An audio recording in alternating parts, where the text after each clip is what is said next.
The stage lights were still warming up when the camera found him standing alone, shoes a size too big, shoulders squared like he was holding the weight of a promise. Before anyone heard his name, before the judges even looked up from their notes, there was a hush that felt different, like the room itself leaned forward. Somewhere in the crowd, a mother squeezed her hands together.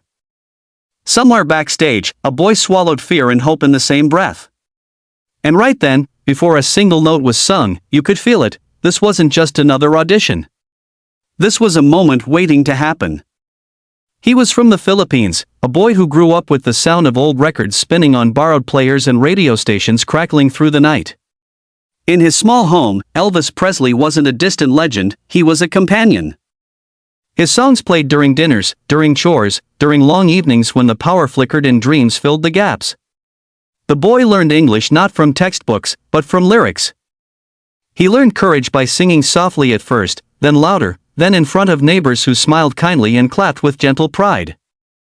Singing was his language, his escape, and his promise to himself that life could be bigger than the street he grew up on. Ireland's Got Talent felt like another universe.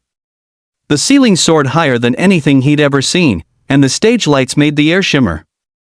The judges' table looked like a wall you had to climb with your heart. He could hear his pulse louder than the crowd. When the host asked what he would sing, he answered simply, Elvis. There was a flicker, curiosity, doubt, expectation. A boy, an old song, a giant stage. The odds felt unfair. The moment felt fragile. Then the music began. The first note came out steady, and something shifted. His voice wasn't trying to imitate Elvis, it was honoring him. There was warmth in it, and a quiet ache, the kind that comes from someone who has known both love and lack. As he sang, the boy closed his eyes, not to hide, but to remember. He remembered singing to the walls of his room, to his mother while she cooked, to himself when no one else was listening. The song carried those memories across the room, and suddenly the audience wasn't watching a performance, they were feeling a story. The judges leaned forward. One of them smiled without realizing it. Another blinked, surprised by the depth coming from someone so young. And then there was Simon Cowell, known for his sharp honesty, for being unmoved by anything less than extraordinary. At first, he watched quietly, arms folded, face unreadable. But as the chorus swelled, his posture changed. The lines around his eyes softened. The song didn't just reach him, it found him. Halfway through, the boy opened his eyes and looked out into the crowd. His hands trembled, just a little, but his voice grew stronger. This was the challenge he'd carried with him, to be brave enough to be seen. To sing not perfectly, but truthfully. And as the final notes climbed and held, something broke open in the room. People rose from their seats. Applause crashed like a wave before the song even ended. Silence followed, the kind that rings louder than noise. Simon stood. His eyes were wet, and he didn't hide it. That, he said, voice thick, is why this show exists. The boy's breath caught. He didn't fully understand what was happening yet. Then Simon pressed the golden buzzer. Gold confetti exploded from above, raining down like sunlight. The boy gasped, hands flying to his mouth, tears spilling before he could stop them. The crowd roared. His mother cried openly, hands shaking, disbelief and pride colliding in her chest. The judges smiled, clapped, stood together in a moment that felt bigger than television. But the story didn't end there, because it was never just about the buzzer. In the days that followed, the boy returned to a quiet room to practice, to prepare for the next stage. Doubt crept in. What if it was a one-time miracle? What if he couldn't live up to the moment? This was another challenge, learning that belief must be renewed every day. He called home, listened to familiar voices, remembered where he came from.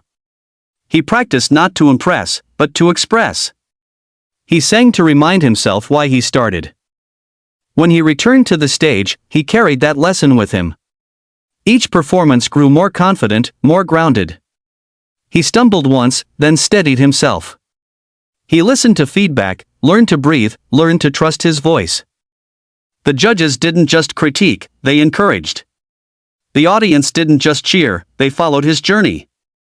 And through it all, the boy remained the same, polite, grateful, focused. He spoke about his dreams not with arrogance, but with intention.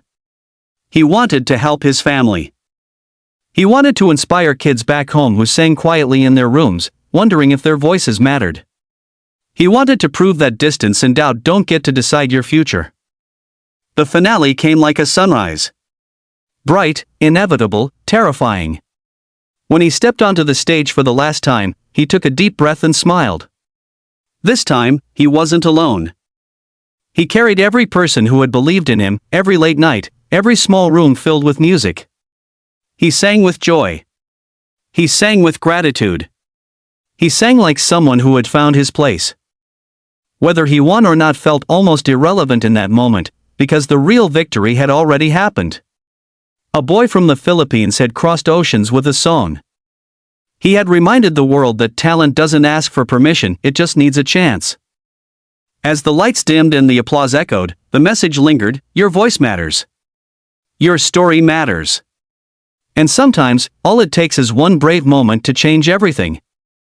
If this story moved you even a little, let it travel further. Like the video, subscribe to the channel, and share it with someone who needs to hear that dreams still come true.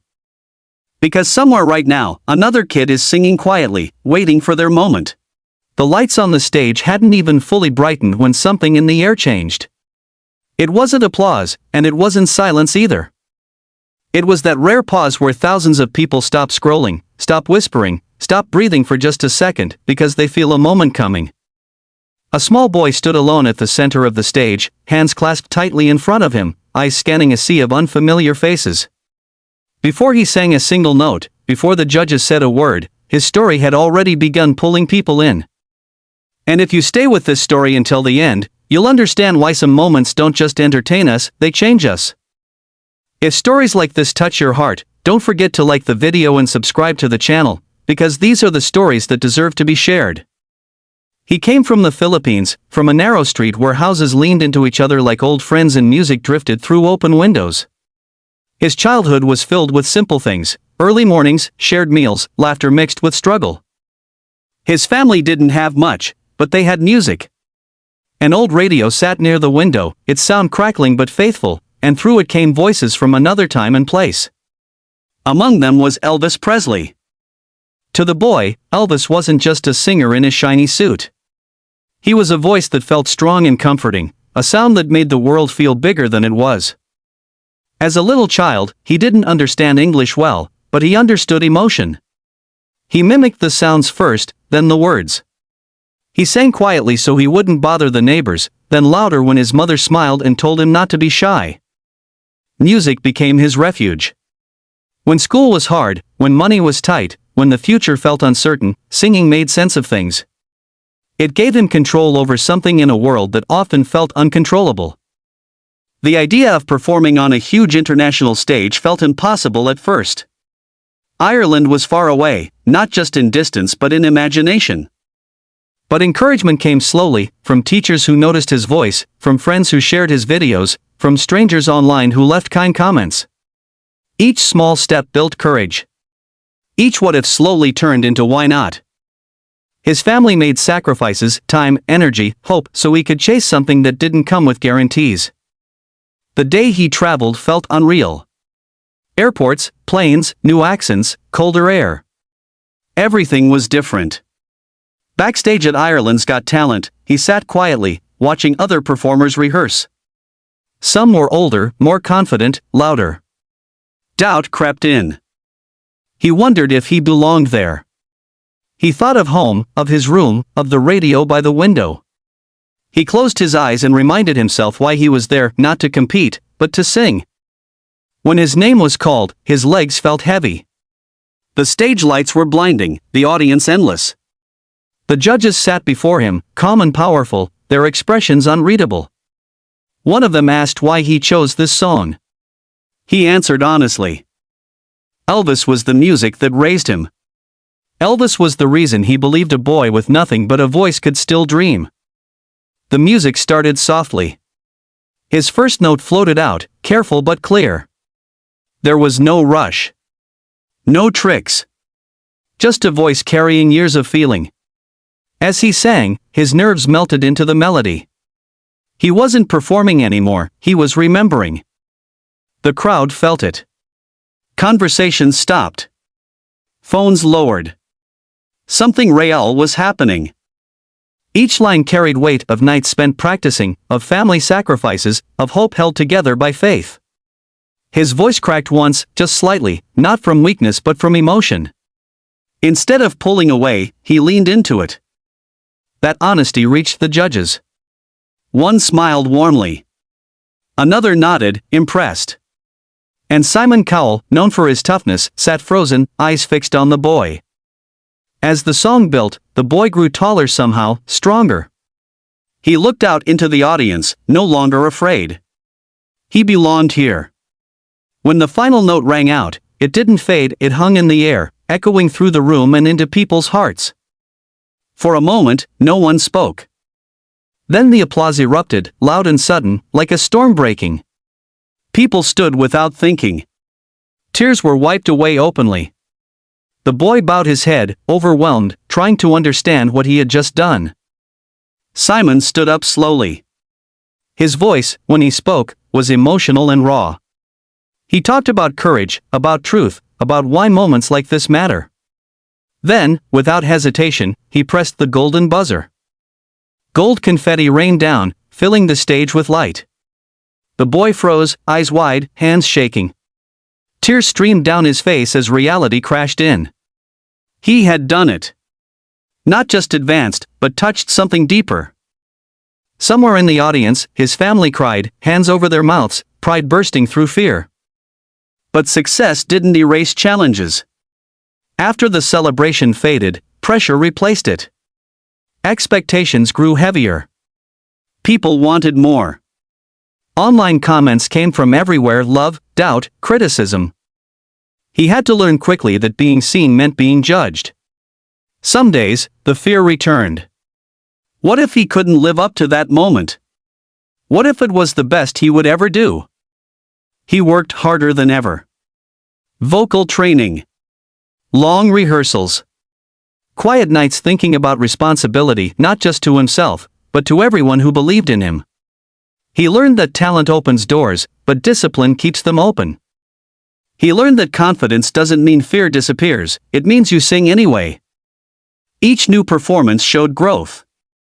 He stumbled once during rehearsals and felt embarrassed, but instead of giving up, he laughed, corrected himself, and tried again. The judges noticed. They didn't just see a singer, they saw a young artist learning how to stand on his own. Between shows, he spoke about home, about children like him who felt invisible. He said he wanted to be proof that where you start doesn't decide where you end. His words were simple, but they carried truth. When the final episode arrived, the atmosphere was electric. The boy stepped onto the stage one last time, heart pounding but steady. He took a breath and smiled, not because he wasn't nervous, but because he was grateful. Grateful for the chance, for the journey, for the music that carried him here. He sang with joy this time. Not fear. Not desperation. Joy. Every note felt free. The audience responded instantly, clapping along, crying, cheering. Win or lose, he had already won something greater: belief. When the show ended and the lights dimmed, one thing was clear. A boy from the Philippines had crossed oceans with his voice and reminded the world that dreams don't belong to one place, one age, or one kind of person. They belong to anyone brave enough to hold on to them. And if you're watching this, remember, your story isn't too small. Your voice isn't too quiet. Someone, somewhere, is waiting to hear it. If this story inspired you, like the video, subscribe to the channel, and keep believing, because the next golden moment could be yours.